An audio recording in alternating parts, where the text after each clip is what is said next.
They erased me while cashing my checks, so I launched a counterattack, recordings, revocations, and an ultimatum he never saw coming. When my son Michael called me last Tuesday and said those 5 words that would change everything between us forever, I thought I'd misheard him. Dad, you're not invited to Christmas dinner this year. Just like that. 28 years of being his father, reduced to a polite rejection like I was some distant acquaintance he'd rather avoid during the holidays. But here's what Michael didn't know when he delivered that crushing blow. He had no idea that his old man had been quietly documenting everything for months. Every conversation, every slight, every moment when I'd been treated like a burden instead of the patriarch who'd sacrificed everything for his ungrateful family. And what happened next? Well, let's just say that by New Year's Eve, my son learned exactly what happens when you bite the hand that's been feeding you for 3 decades. Before we dive into this story that'll make your blood boil and your heart race, let me paint you a picture of just how deep this betrayal goes. Because this isn't just about a missed Christmas dinner. This is about a father who gave everything, only to discover that his own flesh and blood saw him as nothing more than an inconvenience to be managed and eventually discarded. I'm Robert Chen, and for the past 5 years since my wife Linda passed away, I've been the kind of father most kids only dream about having. When Michael and his wife Sarah needed a down payment for their dream house, who do you think wrote that check for $47,000? When their second child was born and Sarah wanted to stay home instead of going back to work, who covered their mortgage payments for 8 months straight? When Michael's startup failed and they were drowning in debt, who refinanced his own home to bail them out? That's right, dear old dad, the same dad who apparently wasn't good enough to share Christmas ham with their new circle of sophisticated friends.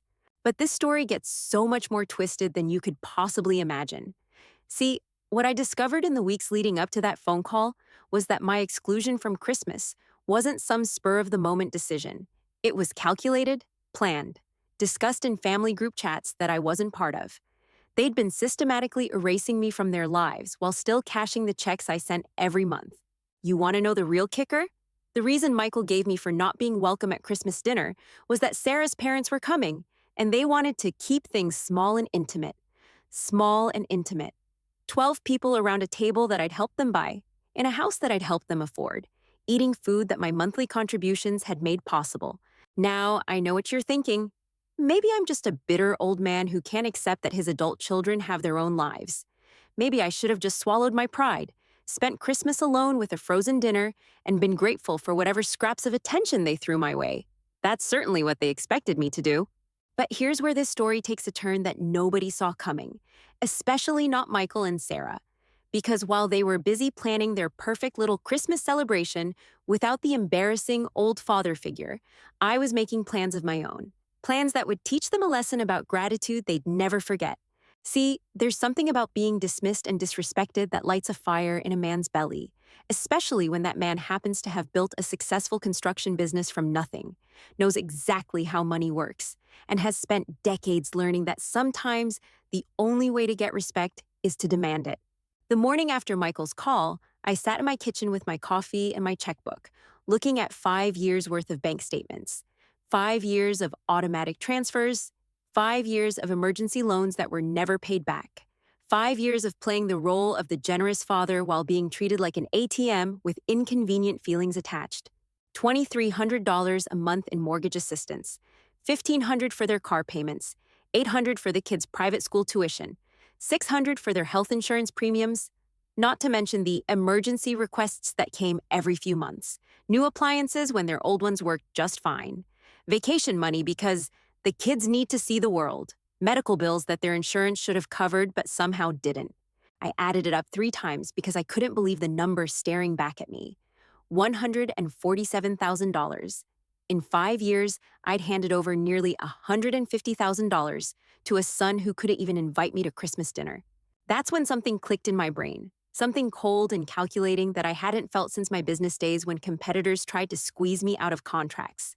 They wanted to treat me like I was disposable? Fine. Let's see how disposable I really was. I picked up my phone and started making calls. First to my bank, where I'd been a customer for 32 years. Then to my accountant, who'd been handling my books since Reagan was president. Then to my lawyer, who owed me more favors than he could count from all the construction work I'd done on his properties over the years. By noon that day, every automatic payment to Michael and Sarah had been canceled. Every joint account had been frozen. Every emergency credit line had been revoked. The safety net I'd spent 5 years weaving underneath their lifestyle had vanished in the span of 3 phone calls. But that was just the beginning. You see, what Michael and Sarah didn't realize was that dear old dad wasn't just some retired construction worker puttering around his empty house, waiting for scraps of their attention. I was a man who'd built a business empire, who understood leverage, who knew exactly how to apply pressure in all the right places. Their mortgage, co-signed by me when their credit wasn't good enough to qualify on their own. Their second car loan, also co-signed because apparently my son's financial management skills were about as developed as his sense of family loyalty. The line of credit they used for home improvements and vacations, backed by my assets because they'd maxed out every other option. In the construction business, we have a saying, never build on a foundation you don't control. Well, guess who controlled the foundation their entire lifestyle was built on? The first sign that my plan was working came exactly 72 hours after Michael's phone call. My phone rang at 6:30 in the morning, Michael's panicked voice crackling through the speaker. Dad, there's some kind of mistake with our mortgage payment. The bank is saying there's no automatic transfer set up anymore, and they're threatening us with late fees. I took a sip of my coffee, watching the sunrise paint my kitchen walls golden. The same kitchen where I'd hosted them for Sunday dinners every week for 5 years, listening to their problems, writing checks to solve their crises, being the reliable father they could always count on, until I became too embarrassing to include in their Christmas plans. That's strange, son, I said, my voice steady as granite. Maybe you should call them and sort it out. I did call them. They said you canceled all the automatic payments. Why would you do that? The question hung in the air like smoke from a house fire. Why indeed? Maybe because respect is a two-way street, and they'd been treating it like a one-way alley for years. Michael, I said quietly, when you decided I wasn't good enough for your Christmas table, you made a choice about what kind of relationship we have. I'm just adjusting my financial commitments to match that reality. The silence on the other end of the phone was deafening. I could practically hear the gears turning in his head as he tried to process what I'd just said. This wasn't the pushover father he'd grown accustomed to. This was someone who'd finally remembered that dignity wasn't negotiable. Dad, you can't be serious. We can't afford the mortgage without your help. You know that. Then I guess you should have thought about that before you uninvited me from Christmas dinner. And that's when Michael said something that revealed exactly how little he understood about the situation he'd created for himself. Something that showed me just how far down the rabbit hole of entitlement he'd fallen. Dad, you're being completely unreasonable. This is about Christmas dinner, not money.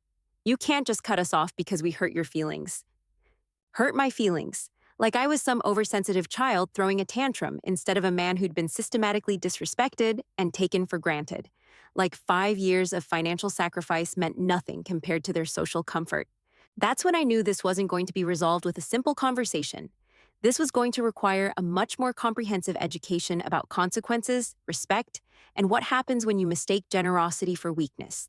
But Michael had no idea what was coming next, because canceling the automatic payments was just step one of a plan that would reshape our entire family dynamic before New Year's Eve arrived. You're absolutely right, Michael, I said, my voice carrying that same tone I used to use with contractors who tried to shortchange me on materials. This isn't about money at all. It's about respect. And since you clearly don't respect me enough to include me in your family celebrations, I figured you probably don't need my financial contributions either. The panic in his voice was immediate and raw. Dad, please, you're overreacting. Sarah just thought it would be easier with her parents there. You know how her mother gets nervous around new people. New people. I'd been part of their lives for 8 years, since the day Michael brought Sarah home from college. I'd walked her down the aisle when her own father was too drunk to stand up straight. I'd held her hand in the hospital when she miscarried their first pregnancy, but apparently, to her mother, I was still just some new person who made her nervous. Michael, let me ask you something, I said, settling back in my chair. When was the last time you called me just to see how I was doing? Not because you needed money, not because you had a crisis to solve, but just to talk to your father? The silence stretched so long I thought he might have hung up. Finally, he cleared his throat. Dad, you know we've been busy with the kids and work and everything. That's what I thought. So here's how this is going to work from now on. You want to be adults who make adult decisions about your family gatherings? Congratulations. You also get to make adult decisions about your finances. But Dad, we can't just... You can, and you will. I spent 5 years being your personal bank, while you treated me like an embarrassing relative you had to tolerate. That arrangement is officially terminated. After I hung up, I sat in my kitchen feeling something I hadn't experienced in years: power, control, the satisfaction that comes from finally standing up for yourself after years of being taken for granted. But Michael wasn't done. Over the next week, the calls came like clockwork. First, it was just him, trying to reason with me, apologize, negotiate some kind of compromise. When that didn't work, Sarah got on the phone, her voice dripping with that fake sweetness she used when she wanted something. Robert, I know you're upset and I understand why. Maybe we made a mistake about Christmas dinner, but you can't punish the grandchildren because you're angry with us. Punish the grandchildren? That was rich, coming from the woman who'd decided their grandfather wasn't suitable company for the holidays. But I let her talk, let her dig her hole deeper with every manipulative word. Those kids depend on the stability you provide, she continued. Their school, their activities, their future college funds. You're not just hurting Michael and me, you're hurting innocent children who love their grandfather. Sarah, I said when she finally paused for breath, let me tell you something about those innocent children. They haven't called me once in the past month. Not to say hello, not to ask about my day, not to share something they learned in school. The only time I hear from anyone in your family is when you need money. So don't lecture me about hurting the kids when you've already taught them that Grandpa's only value is his wallet. The conversation devolved from there, with Sarah's mask finally slipping as she revealed what she really thought about our arrangement. How I should be grateful to have a family who included me at all. How plenty of men my age were sitting alone in nursing homes with no one who cared about them. How I was being selfish and vindictive over something as trivial as a holiday dinner. Trivial. That's what my feelings meant to them? Trivial. By the end of week 2, the real desperation set in. Their mortgage payment was officially late, triggering penalty fees and threatening letters from the bank. The car payments had bounced, putting their credit scores at risk. The private school was asking questions about tuition payments that were suddenly missing. That's when Michael showed up at my door unannounced, looking like he'd aged 5 years in 5 days. Dark circles under his eyes, his usually perfect hair disheveled, wearing the same wrinkled shirt I'd seen him in 3 days earlier. Dad, we need to talk, he said, pushing past me into my living room without invitation. I watched him pace around the room like a caged animal, taking in the home where he'd grown up. The family photos on the mantle showing happier times when we actually functioned like a real family instead of a business arrangement. This has gone far enough, he said finally, spinning to face me. You've made your point. We get it. We should have handled Christmas differently. But you can't just destroy our lives because you're having some kind of midlife crisis. Midlife crisis. At 72 years old. The boy clearly had no idea how ridiculous he sounded, but I let him continue his little speech. Sarah's barely sleeping. The kids are asking why Grandpa doesn't love them anymore. Our credit is getting destroyed, and we might lose the house. All because you couldn't handle not being invited to one dinner. One dinner, I repeated slowly. Michael, sit down. He remained standing, his jaw set in that stubborn expression I remembered from his teenage years, when he thought he knew better than everyone else. I said, sit down. Something in my voice must have reminded him that he was still in his father's house, because he reluctantly settled onto the couch, his leg bouncing with nervous energy. Let me tell you what this is really about, I said, settling into my recliner, the same chair where I'd held him as a baby, helped him with homework, listened to his teenage problems about girls and college applications. This isn't about one dinner. This is about 5 years of being treated like a convenience store that happens to be related to you. I pulled out a manila folder I'd prepared, thick with bank statements and receipts, the physical evidence of my generosity and their ingratitude. Do you know how much money I've given you since your mother died? I asked, opening the folder. Not loaned, given, because you've never paid back a single dollar. He shifted uncomfortably, his eyes fixed on the papers in my lap. $147,312, I continued. That's not including the down payment for this house, or the car I bought Sarah when her old one broke down, or the vacation to Disney World that the kids just had to take. Michael's face had gone pale, but I wasn't finished. And in return for this generosity, I got to see my grandchildren maybe once a month. Always at your convenience, always when you needed something. I got phone calls that started with "Hi, Dad" and ended with requests for money. I got invited to family events when you needed help setting up or cleaning up, but apparently not when it comes to actually celebrating with the family. The silence in the room was thick enough to cut with a knife. Outside, I could hear kids playing in the street, their laughter a stark contrast to the tension filling my living room. Dad, I know we should have been more appreciative. Should have been? I interrupted. Michael, 3 weeks ago when I asked if I could take the kids to the zoo on Saturday, what did Sarah tell me? He looked away, his jaw working like he was chewing on words he didn't want to say. She told me you already had plans, but she'd check the calendar and get back to me. You know what day I'm still waiting for that call? Michael's shoulders sagged like someone had let all the air out of him. But when your water heater broke 2 days later, how long did it take for my phone to ring? 37 minutes. I know because I checked the timestamp on the text message Sarah sent me with pictures of the flooding basement. I stood up and walked to the window, looking out at the neighborhood where I'd raised my son, where I'd thought I'd spend my golden years being a beloved grandfather instead of a reluctant ATM. You want to know what the final straw was, Michael? It wasn't just being uninvited to Christmas dinner. It was realizing that you'd already made that decision weeks earlier, and nobody bothered to tell me until the last possible moment. Like I was some afterthought you'd forgotten to cancel. When I turned back around, I saw something I hadn't seen in years. My son was crying. Not the manipulative tears of someone trying to get their way, but the raw, ugly crying of a man who was finally understanding the magnitude of what he'd lost. And that's when I knew I had him exactly where I needed him to be. Not because I enjoyed seeing my son in pain, but because sometimes pain is the only teacher that gets through to people who've forgotten how to listen. Dad, please, he whispered, wiping his eyes with the back of his hand. Tell me how to fix this. I'll do anything. I walked back to my chair, but I didn't sit down. Instead, I stood there looking at this broken man who used to be the little boy I'd taught to ride a bike, to throw a baseball, to stand up for himself when bullies picked on him at school. Somewhere along the way, he'd forgotten those lessons about character and respect. Michael, do you remember what I used to tell you when you were 10 years old and you'd lie to me about your homework? He looked up at me, confusion mixing with the tears still streaming down his face. I used to say that trust is like a glass window. Once it's broken, you can put all the pieces back together, but you'll always see the cracks. Well, son, our window is shattered. The next words that came out of his mouth proved to me that he still didn't understand the depth of what he'd done, still didn't grasp that this wasn't some negotiation where he could offer concessions and get back to business as usual. What if we invite you to Christmas dinner? Would that fix things? Sarah's parents can stay at a hotel instead of with us. We'll make room at the table, do all your favorite foods, make it special.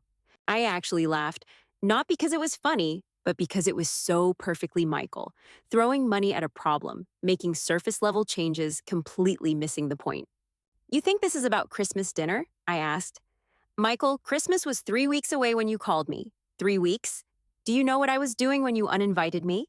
He shook his head, still looking like a lost child despite being 32 years old. I was at Costco, buying ingredients to make your mother's famous green bean casserole, the recipe she spent 15 years perfecting. I had already bought your kids their Christmas presents. I had already planned to drive over Christmas morning to watch them open their gifts, to help Sarah in the kitchen, to carve the turkey like I've done every year since your mother died. My voice started to crack, and I had to pause to collect myself. Even now, weeks later, the memory of that shopping trip still hit me like a punch to the gut. I was standing in line with a cart full of food, excited about spending Christmas with my family, and my phone rang. And my own son told me I wasn't welcome. Not because I'd done anything wrong, but because my presence would be inconvenient for people I'd never even met. Michael buried his face in his hands. Dad, we didn't think. No, you didn't think.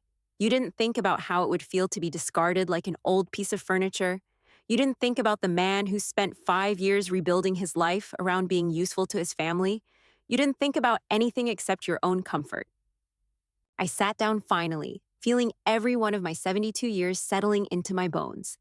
The adrenaline that had been carrying me through the past 2 weeks was starting to fade, replaced by a bone-deep exhaustion that came from finally saying all the things I'd been holding inside. But here's what really breaks my heart, Michael. It's not the money. It's not even being excluded from Christmas.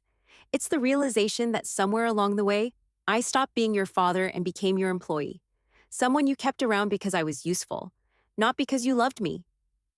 The words hung in the air between us like a judgment that couldn't be appealed. Michael's shoulders were shaking now, and when he looked up at me, his eyes held a desperation I'd never seen before. That's not true, Dad. We do love you. I love you. Do you? I asked quietly. When was the last time you told me that? Not because you needed something, not because you felt guilty, but just because you wanted me to know. The silence stretched so long, I thought he might have stopped breathing. I can't remember, he whispered finally. Neither can I. That's when Michael did something that surprised me. Instead of making more excuses or trying to negotiate his way out of the consequences, he slumped forward and put his head in his hands like a man who'd finally accepted defeat. You're right, he said, his voice muffled by his palms. About all of it. We've been terrible to you. I've been terrible to you. And the worst part is, I didn't even realize how bad it had gotten until you pulled the rug out from under us. I waited. Sometimes the most powerful thing you can do in a conversation is let the other person fill the silence. Sarah's been saying things, he continued, still not looking at me. Things about how you're getting older and maybe not as sharp as you used to be. How we need to start making decisions for you instead of letting you make them for yourself. And I just went along with it because it was easier than standing up to her. Now we were getting somewhere. The truth was finally starting to leak out around the edges of all their careful justifications. What kind of decisions, Michael? He lifted his head, and I could see shame written across every line of his face. She thinks you should sell this house. Says it's too big for one person, too much maintenance for someone your age. She found this assisted living place about 20 minutes from our house. Nice place, she says. You'd have your own apartment, but there'd be people around to check on you. The final piece of the puzzle clicked into place. This wasn't just about Christmas dinner. This was about control, about removing me from my own life and installing me somewhere more convenient for their management. And where would the money from selling my house go? I asked, though I already knew the answer. Sarah thought maybe we could invest it for you. You know, make sure you're taken care of financially. Make sure there's enough for your care as you get older. Make sure there's enough for your care. The euphemism was almost beautiful in its deception. What he meant was make sure they had access to my life savings when they needed it. Michael, this house has been paid off for 12 years. Do you know what it's worth? He shook his head, but I could see in his eyes that he had a pretty good idea. $437,000. That's what the assessor valued it at last month. And you and Sarah thought you should be managing that money for me. The look on his face told me everything I needed to know. This conversation about Christmas dinner, this whole crisis they were facing, it was all just the opening move in a larger game they'd been planning to play with my life. Dad, it wasn't like that. We just wanted to make sure you were safe, that you had help if you needed it. Safe from what? I'm 72, not 92. I drive, I cook, I maintain this house, I manage my own finances. What exactly do I need help with? Well, you know, as people get older, their children sometimes decide they're inconvenient and try to warehouse them somewhere out of sight. Is that what you were going to say? Michael's face crumpled again, and I realized that somewhere in the back of my mind, I'd been hoping he would deny it, that he'd be horrified by the suggestion that they'd been planning to manage me like a problem to be solved. But he didn't deny it. He just sat there, looking like a man who'd been caught red-handed and didn't know how to talk his way out of it. How long have you and Sarah been planning this? I asked. It's not like we had some master plan, Dad. It's just things have been hard financially, and we started talking about the future, about what would happen if you needed more care, and Sarah said it would be better to plan ahead. Plan ahead, another beautiful euphemism for spending my money before I was dead. And the assisted living place just happened to free up money that you could use to solve your financial problems. It's not about the money, he said, but his voice lacked any conviction. Michael, everything about our relationship for the past 5 years has been about money. Every conversation, every visit, every phone call. The only difference is that now you're not even pretending otherwise. I stood up again, walking to the mantel where pictures of our family covered every available surface. Michael at his high school graduation, his wedding day, the grandkids at various ages and stages of their young lives. A life documented in photographs, but somewhere along the way, the love had leaked out of the reality. You want to know what the real tragedy is here? I asked, picking up a picture of Michael and me from his college graduation day. Both of us grinning like we'd conquered the world together. I would have helped you. If you'd come to me like a son talking to his father, if you'd been honest about your problems instead of treating me like a mark to be conned, I would have moved heaven and earth to help you. I set the picture back down and turned to face him. But you didn't trust me enough to tell me the truth. You didn't respect me enough to include me in decisions about my own life. Instead, you decided to manipulate and manage me like I was some kind of problem to be solved. The weight of what he'd lost was finally starting to hit him. I could see it in the way his whole body seemed to collapse in on itself, like a building with its supports removed. Dad, please, tell me how to fix this. There has to be something I can do. And that's when I said the words that would change everything between us forever. Words that would either save our relationship or destroy it completely. There is something you can do, Michael, but it's going to cost you everything you think you want, and it's going to require you to become the man I raised you to be instead of the man you've chosen to become. He looked up at me with something that might have been hope flickering in his eyes. What is it? I'll do anything. I smiled then, but it wasn't a pleasant smile. It was the smile of a man who'd been underestimated by people who should have known better. First, you're going to call Sarah and tell her that the assisted living conversation is over, permanently. My house, my money, my life decisions remain exactly that, mine. He nodded frantically, like a man grabbing onto a life preserver. Second, you're going to sit down with your wife and have a very honest conversation about respect, about family, and about what it means to honor the people who've sacrificed for you. Okay, yes, absolutely. And third, I said, my voice dropping to barely above a whisper, you're going to prove to me that I matter to you as more than just a source of emergency funding. How? He asked, and I could hear the genuine desperation in his voice. I walked to my desk and pulled out a piece of paper I'd prepared days earlier, when I first started planning how this confrontation would go. Here's how. I handed Michael the paper, watching his eyes scan the contents with growing confusion and something that might have been fear. What is this? He asked, though I could tell from his expression he was already starting to understand. That's a contract, son. A very simple agreement that outlines exactly how our relationship is going to work from now on. Michael's hands were shaking as he read. I'd spent 3 days crafting every word, every clause, every condition. This wasn't just about getting my money back or teaching him a lesson about respect. This was about fundamentally restructuring the power dynamic that had turned me from a beloved father into a convenient ATM. Dad, this says I have to call you every Sunday just to talk. No asking for money, no discussing problems, just to check in. That's right, for 30 minutes minimum. I want to hear about your week, your thoughts, your life, not your crises. His eyes continued scanning down the page. It says I have to include you in all major family decisions. Kids' schools, vacation planning, holiday arrangements, everything. Also correct. I'm tired of being informed about my grandchildren's lives instead of being included in them.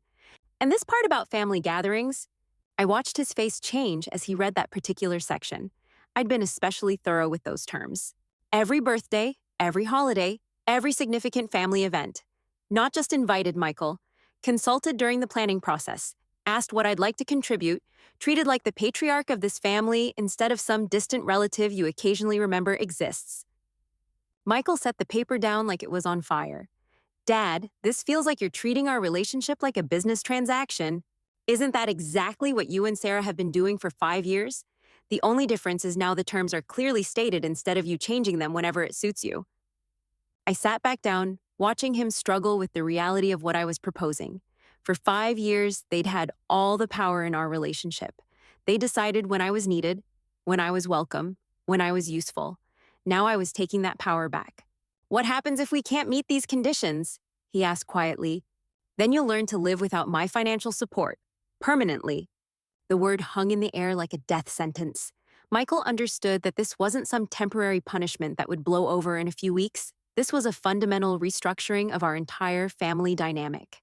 But Dad, some of these things, Sarah's not going to like having to check with you about everything.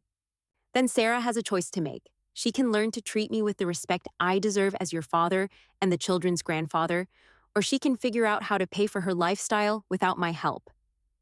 Michael's phone buzzed, and I watched his face go pale as he read the message. Sarah's at the bank, he said, his voice barely above a whisper.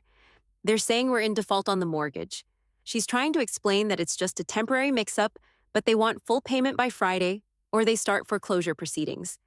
That's not a mix-up, Michael. That's the consequence of taking your father for granted. He looked up at me with panic in his eyes. Dad, we need that mortgage payment. If we lose the house, we lose everything. The kids' schools, our neighborhood. Sarah's going to lose her mind.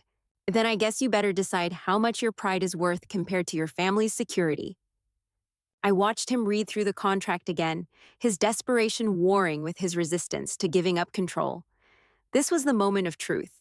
Either he was going to swallow his pride and accept that things had changed permanently, or he was going to let his marriage and his children's stability collapse rather than admit he'd been wrong. The part about financial decisions, he said, pointing to a section near the bottom of the page. It says you want full transparency about our budget, our spending, our debts. That feels invasive. Michael, I've been subsidizing your lifestyle for 5 years without any transparency at all. You've taken nearly $150,000 from me, and I have no idea where most of it went. If you want my continued financial support, I'm going to know exactly how my money is being spent. But Sarah manages our finances. She's not going to want to share all that information. Then Sarah can figure out how to manage your finances without my contributions. Each time he raised an objection, I gave him the same response. This wasn't a negotiation. This was an ultimatum. Accept the new terms, or learn to live without the safety net I'd been providing. His phone buzzed again, then again. I could see Sarah's panic growing with each message, her careful world of financial manipulation starting to crumble now that the foundation had been removed. She says the school called about tuition payments. They're threatening to remove the kids from enrollment if we don't catch up by next week. That's unfortunate, I said, my voice steady as stone. Dad, you can't let your grandchildren suffer because you're angry with us. There it was, the manipulation tactic I'd been waiting for. When all else failed, they always went back to using the children as emotional leverage. Michael, those children have been suffering for years because their parents have been teaching them that love is conditional and that family members are only valuable for what they can provide. I'm not the one putting them at risk here. But if they have to change schools, leave their friends, start over somewhere else, then maybe they'll learn something about consequences that their parents never bothered to teach them. I could see the exact moment when Michael realized I wasn't going to be manipulated by guilt about the grandchildren. His last bargaining chip had just been removed from the table. Dad, please, I'll sign your contract. I'll do whatever you want. Just don't let my kids pay for my mistakes. Michael, your children are going to pay for your mistakes regardless. The question is whether they're going to learn that actions have consequences, or they're going to learn that someone will always bail them out when they make bad choices. I stood up and walked to the window, looking out at the street where I'd watched my son grow up, where I taught him to ride a bike and throw a football and stand up to bullies. Somewhere along the way, he'd forgotten those lessons about character and integrity. You want to know what your real mistake was? I asked without turning around. It wasn't taking my money. It wasn't even excluding me from Christmas dinner. Your mistake was thinking that I was too old, too lonely, too desperate for your attention to ever stand up for myself. I turned back to face him, and I could see that he was finally beginning to understand the magnitude of what he'd lost. For 5 years, you and Sarah have operated under the assumption that I needed you more than you needed me, that I was so grateful for scraps of your time and attention that I'd never risk losing them by demanding better treatment. Michael's phone buzzed again, but this time he didn't even look at it. His attention was completely focused on me, like he was seeing his father clearly for the first time in years. But here's what you forgot, son. I raised you. I built a successful business. I survived your mother's death and rebuilt my life from nothing. I'm not some helpless old man who needs to be managed and controlled. I'm the man who taught you everything you know about strength and resilience, and somehow you convinced yourself that I'd forgotten those lessons. The silence in the room was absolute. Outside, I could hear a dog barking, a car door slamming, the normal sounds of a neighborhood going about its business while my family imploded. The contract stays as written, I said finally. Every term, every condition, every requirement. You can sign it and start rebuilding our relationship on terms that actually work, or you can walk away and figure out how to solve your problems without me. Michael picked up the paper again, his hand steadier now, his expression resigned. If I sign this, if we do everything you're asking, will you help us save the house? If you sign that contract and actually honor its terms, I'll consider resuming limited financial assistance. But Michael, this isn't about the money anymore. This is about whether you're capable of being the son and father I raised you to be. He found a pen on my coffee table and signed his name at the bottom of the contract without reading it again. His signature looked shaky, uncertain, but it was there. Now what? He asked. Now you go home and have a very difficult conversation with your wife. You explain that the days of treating your father like an emergency fund are over. You tell her that if she wants my help, She's going to learn to ask for it respectfully instead of demanding it as her due. Michael folded the contract and put it in his pocket. What if she refuses? What if she says the terms are unreasonable? Then you'll have to decide whether you're married to your wife or to your father's money. Because, Michael, you can't have both anymore. As he stood to leave, I could see the weight of his situation settling on his shoulders. For 5 years, he'd been able to avoid making hard choices because my money had smoothed over every problem. Now he was going to have to choose between his pride and his security, between his wife's demands and his father's respect.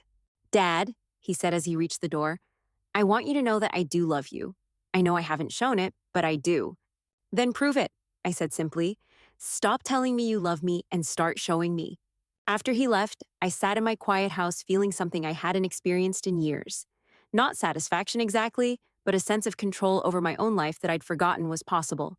For too long, I'd been living at the mercy of other people's schedules, other people's needs, other people's definitions of what my role in the family should be. Now I was taking that power back. My phone rang 20 minutes later, Sarah's name on the caller ID, and I almost laughed at how predictable this was. Michael had barely had time to drive home, let alone explain the new reality to his wife. Robert, Sarah's voice was tight with barely controlled anger. Michael told me about your little contract. I think you should know that I find it completely inappropriate and controlling. Sarah, I find it completely inappropriate that you've been planning to put me in an assisted living facility so you could manage my assets.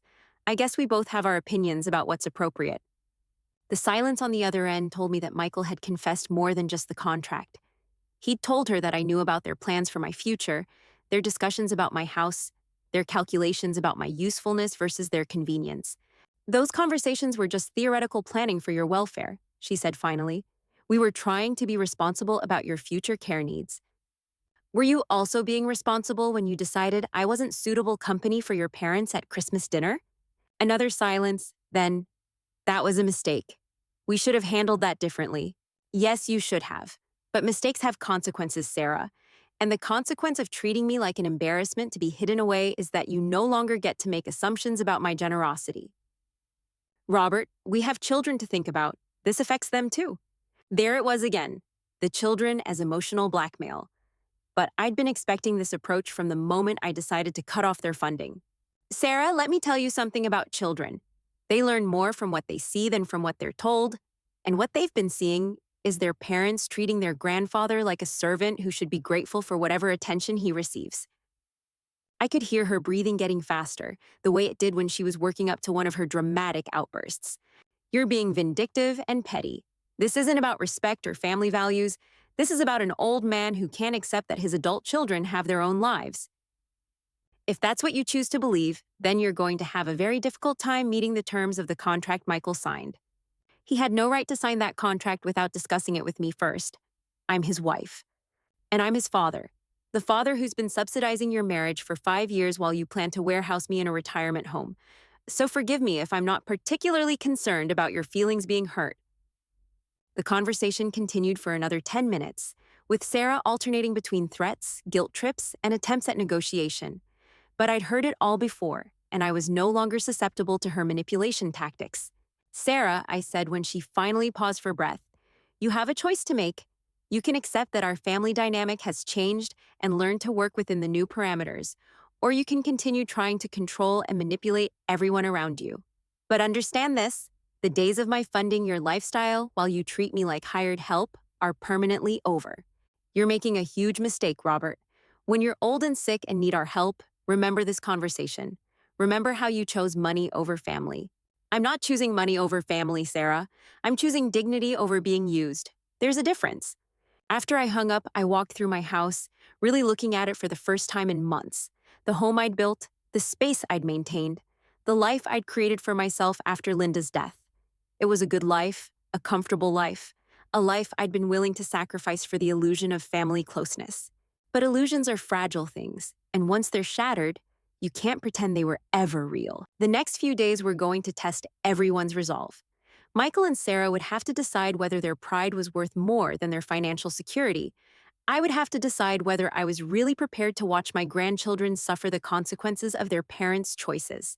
But for the first time in 5 years, I was the one making the decisions about my own life, And that felt like the first step towards something that might actually resemble the respect I'd been craving all along. The phone would ring again soon. There would be more tears, more threats, more attempts to make me feel guilty for standing up for myself. But I was ready for all of it now. Because sometimes the only way to save a relationship is to be willing to lose it. And I'd finally found the courage to call their bluff. 3 days after Sarah's phone call, I discovered just how desperate they'd become. I was watering my garden Thursday morning when Mrs. Patterson from next door came over with a concerned expression. "Robert, I hope you don't mind me mentioning this, but there was a young woman here yesterday asking questions about you. Said she was from some kind of social services agency checking on elderly residents in the neighborhood." My blood ran cold. Social services. Sarah had escalated beyond tears and manipulation. She was now trying to build a case that I was mentally incompetent, that I needed intervention from outside authorities. "What kind of questions?" I asked, setting down my watering can. "Well, she wanted to know if you seemed confused lately, if you were maintaining your property, if you had family checking on you regularly." I told her you were sharper than men half your age and that your yard looked better than most in the neighborhood. Mrs. Patterson paused, studying my face. "Robert, is everything all right?" This woman seemed very interested in your living situation, kept asking if I thought you were safe living alone. I thanked Mrs. Patterson and went inside, my mind racing. This was Sarah's endgame. If she couldn't manipulate me back into compliance, she'd have me declared incompetent and gain control of my assets through legal guardianship. The assisted living facility wasn't just a suggestion anymore, it was Plan B. But Sarah had made a critical error. She'd underestimated a man who'd spent 40 years navigating the bureaucracy of construction permits, city councils, and government agencies. If she wanted to play the legal system against me, she'd picked the wrong opponent. I called my lawyer, Tom Morrison, who'd handled my business affairs for 2 decades. "Tom, I need you to prepare some documents for me. Power of attorney revocations, medical directives, asset protection trusts, the whole package. Someone's trying to challenge my competency, and I want everything locked down tighter than Fort Knox." "Robert, that's serious stuff. Who's challenging your competency?" "My daughter-in-law, and possibly my son, though I hope he's not that far gone yet." Tom was quiet for a moment. "I'll need to schedule a comprehensive evaluation with Dr. Williams to document your mental acuity. If someone's building a case against you, we need irrefutable evidence that you're of sound mind and body." Within 48 hours, I had medical documentation proving my competency, legal documents protecting my assets from any guardianship attempts, and a very clear picture of just how far my own family was willing to go to get control of my money. The confrontation came that Saturday. Michael arrived at my door looking haggard, followed by Sarah, who walked in like she owned the place despite not being invited. "Dad, we need to discuss some things," Michael said, avoiding eye contact. "Sarah's been doing research about elderly care, about signs of cognitive decline, and she's concerned about some of your recent decisions." Sarah stepped forward, her voice taking on that false caring tone she used when she wanted something. "Robert, we've been talking to some professionals about your situation. They think it might be time to consider more structured living arrangements, somewhere with medical oversight." I looked at both of them standing in my living room. The son I'd raised, and the woman who'd been systematically poisoning his mind against me for years. "Professionals," I repeated slowly. "You mean the social worker you sent to interrogate my neighbors about my mental state?" Sarah's mask slipped for just a moment, revealing the calculating woman underneath. "We're concerned about your welfare, Robert. These recent financial decisions, cutting off support for your own family, it suggests impaired judgment. Or it suggests that I finally got tired of being treated like an ATM by people who don't respect me." Michael shifted uncomfortably. "Dad, maybe we should sit down and talk about this calmly." "We are talking calmly, son. Your wife is accusing me of mental incompetence because I stopped funding her shopping habits. I'd say I'm being remarkably calm given the circumstances." Sarah pulled out a folder, her movements precise and calculated. "Robert, I've documented several incidents that suggest cognitive decline. The time you forgot about our dinner plans last month, the confusion about the grandchildren's school schedules, the repetitive stories about your construction days." I almost laughed. Every incident she'd document was either a lie or a deliberate misinterpretation of normal behavior. "Sarah, I didn't forget our dinner plans. You canceled them because your book club meeting ran late. I'm not confused about the children's schedules. I'm excluded from them. And if I repeat stories about my work, It's because that work built the life you've been enjoying for the past 5 years. But she wasn't done. Sarah opened her folder and pulled out bank statements, copies of my own financial records that she had no legal right to possess. These erratic financial decisions, cutting off family support without warning, closing accounts that have been stable for years. This is textbook financial abuse of elderly people, often self-inflicted due to paranoia and confusion. The audacity was breathtaking. She was using my own money management as evidence that I couldn't manage my own money. Sarah, where did you get copies of my bank statements? That's not important. What's important is getting you the help you need before you do something that can't be undone. It is important because those are private financial records that you obtained illegally. And the only thing that can't be undone here is the damage you've done to this family with your greed and manipulation. Michael finally spoke up, his voice barely above a whisper. Dad, maybe we should just listen to what Sarah's suggesting. There are some really nice places, comfortable apartments with medical staff nearby. You'd have your independence, but also security. I looked at my son, really looked at him, and saw a man who'd been so thoroughly manipulated that he was willing to betray his own father to keep his wife happy. Michael, let me ask you something. Do you believe I'm mentally incompetent? He couldn't meet my eyes. I think maybe you're not seeing things clearly right now. The stress of mom being gone, the isolation, it can affect judgment. Then you're a fool, son, and your wife is a criminal. I walked to my desk and pulled out the folder Tom Morrison had prepared for me. Legal documents, medical evaluations, financial records showing years of responsible money management despite Sarah's claims. Here's a comprehensive mental competency evaluation completed 3 days ago by Dr. Williams. Perfect cognitive function. Here's documentation of every financial decision I've made in the past 5 years, all completely rational and legally sound. And here's a copy of the police report I filed yesterday about someone illegally accessing my financial records. Sarah's face went white. You called the police? I called the police, the bank's fraud department, and my attorney. Obtaining someone's financial records without authorization is a felony, Sarah. Did you think I wouldn't notice when my bank called to verify some unusual account activity that someone had been asking about?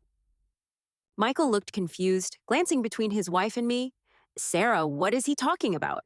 She used your name and family connection to convince a new teller at the bank to provide information about my accounts. Unfortunately for her, the bank has security protocols that flagged the request. The room went deadly quiet. I could see Michael processing this information, realizing that his wife had been lying to him about more than just my mental state. Sarah? Michael's voice was strained. Did you actually try to get Dad's bank records? I was protecting our family's interests, she said defensively. Someone needed to document his erratic behavior before he gives away everything to strangers or falls victim to scams. You were building a case to have me declared incompetent so you could control my assets through guardianship. That's not protection, Sarah. That's theft with extra steps. Michael sat down heavily, his face in his hands. Jesus, Sarah. What have you done? I've been trying to secure our children's future while your father has his breakdown. Someone had to be the adult here. That's when I played my final card. I pulled out my phone and opened the voice recording app, showing them the screen. Sarah, I've been recording our conversations for the past week. Every threat, every manipulation, every admission that this was about money rather than my welfare, including the part where you discussed putting me somewhere more manageable so you could properly oversee my assets. Her face went from white to gray. Modern phones have excellent audio quality, and every word of her schemes was crystal clear. You can't record private conversations without consent, she stammered. Actually, in this state, I can. Single-party consent law. And since these recordings document your attempts to defraud an elderly person, they're going straight to the district attorney's office along with my police report. Michael stood up slowly, looking at his wife like he was seeing her for the first time.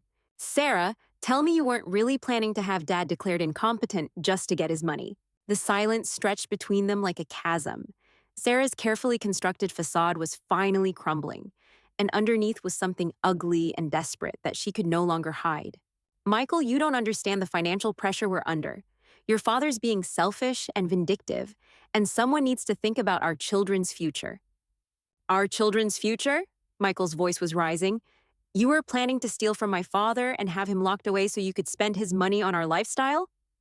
It's not stealing if it's family money, and he won't live forever, Michael. We're just talking about managing assets that would eventually come to us anyway. There it was, The truth finally laid bare.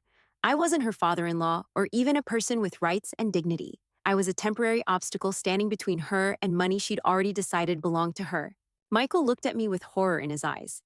Dad, I swear I didn't know she was planning any of this. The competency thing, the bank records, I thought she was just worried about your well-being.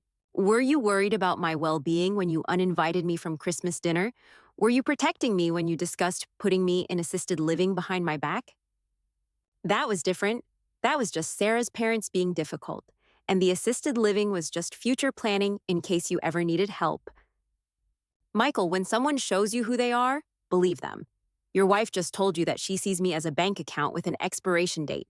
Is that really the woman you want raising your children? The question hung in the air like smoke from a house fire. Michael looked at Sarah, then at me, then at the floor, unable to meet anyone's eyes. I need time to think, he said finally. This is all happening too fast. Michael, you don't have time, I said quietly. Your mortgage payment is due Monday. Your children's school tuition is past due. Your car payments are behind. While you're thinking, your life is falling apart. Sarah stepped toward Michael, her voice taking on that manipulative sweetness again. Honey, your father is trying to turn you against me. This is exactly the kind of divisive behavior that made us think he needed professional help. But Michael wasn't looking at her anymore. He was looking at me with something that might have been recognition. Dad, if I sign your contract, if I agree to all your terms, will you help us save the house? If you sign the contract and actually honor it, I'll consider limited financial assistance. But Michael, the contract isn't just about money. It's about respect, inclusion, and treating me like family instead of like hired help. And if Sarah can't accept those terms? I looked at my daughter-in-law, this woman who'd spent years systematically isolating me from my own family while spending my money. Then Sarah will learn what it's like to live without the safety net she's been taking for granted. Sarah's voice turned sharp, desperate. Michael, you can't seriously be considering this. He's trying to control our entire lives, dictate how we raise our children, monitor our finances. This is emotional abuse. No, Sarah, I said calmly. Emotional abuse is excluding someone from family gatherings while taking their money. Emotional abuse is planning to have someone declared incompetent so you can steal their assets. What I'm offering is a relationship based on mutual respect instead of financial exploitation. Michael looked at his wife one more time, and I could see the moment when he finally understood what she really was. Sarah, pack a bag. You're staying at your parents' house until we figure this out. Michael, you can't be serious. I'm your wife. Those are my children. And he's my father. The father who raised me, who paid for my education, who's been supporting our family for 5 years while you plan to rob him blind. Sarah's composure finally shattered completely. Fine. Choose your father over your wife. But don't come crying to me when you realize what you've given up. And don't expect me to make this easy for you. She stormed out of the house, slamming the door hard enough to rattle the windows. Michael and I stood in the sudden quiet, the weight of what had just happened settling between us like dust after an explosion. Dad, Michael said quietly, I'm sorry. For all of it. I should have seen what she was doing. Should have protected you instead of enabling her. Michael, the question isn't whether you should have known better. The question is what you're going to do now that you do know. He looked around my living room, at the family photos showing happier times, at the home I'd built and maintained while his wife plotted to take it away from me. I want to try again. I want to be the son you raised me to be instead of the man I became. Will you give me that chance? I walked to my desk and pulled out a fresh copy of the contract, the same terms that had seemed so unreasonable to him just days earlier. The terms haven't changed, Michael. Every condition, every requirement, every expectation. Can you live with that? He took the contract and signed it without reading it again, his signature firmer this time, more resolved. Now what? He asked. Now you go home and start being a father who teaches his children about character and integrity instead of entitlement and manipulation. You show them what it looks like to honor the people who've sacrificed for you. And the house? The mortgage? I looked at my son, this man who'd finally chosen dignity over convenience, family over finance. I'll make the mortgage payment Monday morning. But Michael, understand this. It's not a gift anymore. It's an investment in the man you're promising to become. As he left that evening, I felt something I hadn't experienced in 5 years. Hope, not the desperate hope of a lonely old man clinging to scraps of attention, but the genuine hope that comes from relationships built on mutual respect instead of financial dependency. The phone would ring again, probably many times. Sarah would fight the divorce, try to claim half of everything, including money that had never been hers to begin with. There would be lawyers and court dates and custody battles over children who deserved better than parents who used them as weapons. But I was ready for all of it now, because sometimes the only way to save a family is to be willing to lose the people who were destroying it from within. And sometimes the greatest gift you can give someone is the opportunity to discover who they really are when the money runs out and only character remains. I walked to my mantle and picked up the photo of Michael and me from his college graduation, both of us grinning like we'd conquered the world together. Maybe we hadn't conquered the world, but we'd survived something that could have destroyed us both. And for the first time in 5 years, that felt like victory enough. If you enjoyed this story of justice served and dignity restored, hit that like button and subscribe for more tales of people who refuse to be taken advantage of by their own family. Because sometimes, the only way to get respect is to stop accepting anything less. And remember, blood might make you related, but respect is what makes you family.